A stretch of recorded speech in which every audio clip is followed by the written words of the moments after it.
జై తెలంగాణ.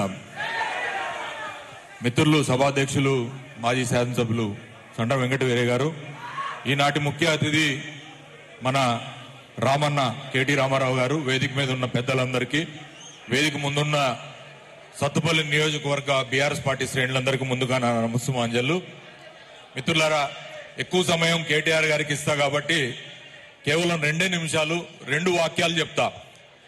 మీ అందరి ముందు ఈ రాష్ట్రంలో 2.5 సంవత్సరాల పాటు పరిపాలించిన రేవంత్ రెడ్డి ఒక పక్కన, ఇంకో పక్కన 10 ఏళ్లు పరిపాలన చేసిన కేసీఆర్ బిడ్డ మన యువ నాయకుడు కేటీ రామారావు గారు.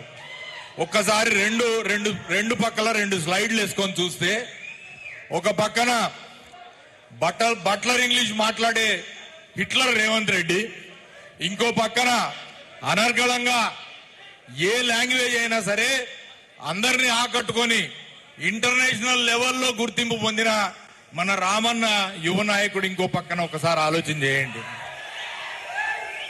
అన్న ఐటీ ఎగుమతుల్ని 57,000 కోట్ల నుంచి దాదాపు 2 లక్షల కోట్లకి మన తెలంగాణ రాష్ట్రం వచ్చిన తర్వాత మనం దిగిపోయే నాటికి తీసుకొచ్చిన మహా ఘనత ఐటీ మినిస్టర్ గా, ఇండస్ట్రీస్ మినిస్టర్ కేటీ రామారావు గారు ఉంటే, ఇంకో పక్కన రేవంత్ రెడ్డి గారు ఏం చేస్తున్నాయంటే పేగులు మెడలేసుకుంటాడు, గుడ్లు తీసి గోలికాయలు ఆడుకుంటూ ఉంటాడు, వాని షెడ్డి గుంజుతా, వీని నిక్కర్ గుంజుతా, వాని ప్యాంట్లో తొండలు ఇడుస్తా అంటాడు.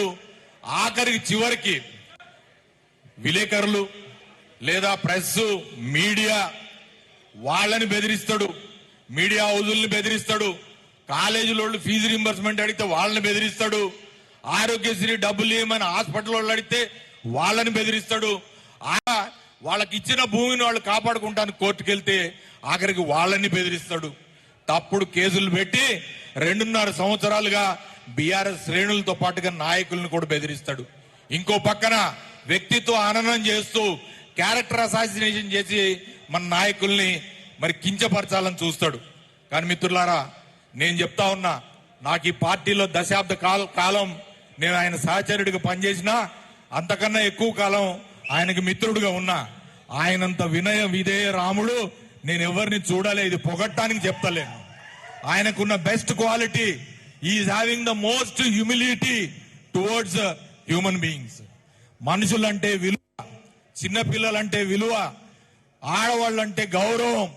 దాంతో పాటుగా తనున్న 10 సంవత్సరాలు కష్టకాలంలో కరోనా టైంలో కూడా అర్ధరాత్రి 2 గంటలకు 3 గంటలకు ఒక ట్విట్టర్ లో ఒక మెసేజ్ పెడితే కూడా వాళ్ళ ప్రాణాలను కాపాడి, కొన్ని వేల మంది ప్రాణాలు కరోనా సమయంలో తనకున్న ట్విట్టర్ ఆయుధాన్ని వాడి ఆయన అనేక మంది ప్రాణాలు కాపాడండి కేటీఆర్ గారి పుణ్యమా అని చెప్పి ఈ రాష్ట్రంలో పెద్ద పెద్ద పారిశ్రామికవేత్తలు వచ్చారు.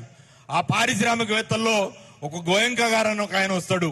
మహేంద్ర పెద్ద కంపెనీ, ఆయనకి గొడుగు పట్టుకొని కేటీఆర్ పోతా ఉంటే ఆ రోజు యావత్తు మరి వాణిజ్య వర్గాలు దేశవ్యాప్తంగా ఆశ్చర్యపోయినాయి. ఒక యువ నాయకుడు, ఒక ముఖ్యమంత్రి కొడుకు, ఒక పారిశ్రామికవేత్తకిచ్చే గౌరవం ఏంటంటే ఆ రకమైన గౌరవం. దాని తెలంగాణ రాష్ట్రానికి పెట్టుబడులు తీసుకురావడానికి ఆయన చేసిన ప్రయత్నం. ఇవాళ ఏమైతుంది, ఎవడైనా పెట్టుబడి పెట్టాలి అని అంటే కమిషన్ కావాలా, పర్సంటేజీలు కావాలి. ఉన్న పెట్టుబడిదారులు కూడా వెనక్కి పారిపోయే పరిస్థితి. రియల్ ఎస్టేట్ తెలంగాణ 10 ఏళ్ల బీఆర్ఎస్ ప్రభుత్వంలో 50 అంతస్తులు 60 అంతస్తులు పైకి చూస్తే ఇవాళ హైదరాబాద్ నేల చూపులు చూస్తా ఉంది. అన్న కరోనా టైంలో కేవలం 3 నెలలు లాక్డౌన్ పెడితే 36 ఫ్లైఓవర్లు కట్టిండు కేటీఆర్ గారు. వాటికి ఇప్పుడు రిబ్బన్ కటింగ్లు చేసుకుంటా ఉన్నాడు రేవంత్ రెడ్డి గారు. ఇవాళ మనం చేసిన అభివృద్ధి తప్పే అభివృద్ధి లేదు. అటు హైదరాబాద్ తీసుకోండి, లేదా జిల్లాలు తీసుకోండి, జిల్లాలను అభివృద్ధి చేసిన ఘనత కూడా కేసీఆర్ గారిదే. రామన్నతోని నాకున్న ఎక్స్పీరియన్స్ ద్వారా చెప్తా ఉన్నా, రాబోయే తరానికి ఉత్తమ నాయకుడు ఒక 20-25 సంవత్సరాలకు మళ్ళీ ఇలాంటి వ్యక్తి దొరకదు. మనం కాపాడుకోవాలా.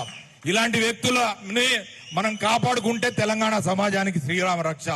కేసీఆర్ తన ప్రాణాన్ని పలంగా పెట్టి సావు రోడ్లో తలకాయ పెట్టి కేసీఆర్ తెలంగాణ తెస్తే ఇవాళ మనం తెలంగాణ ప్రజలమైనం.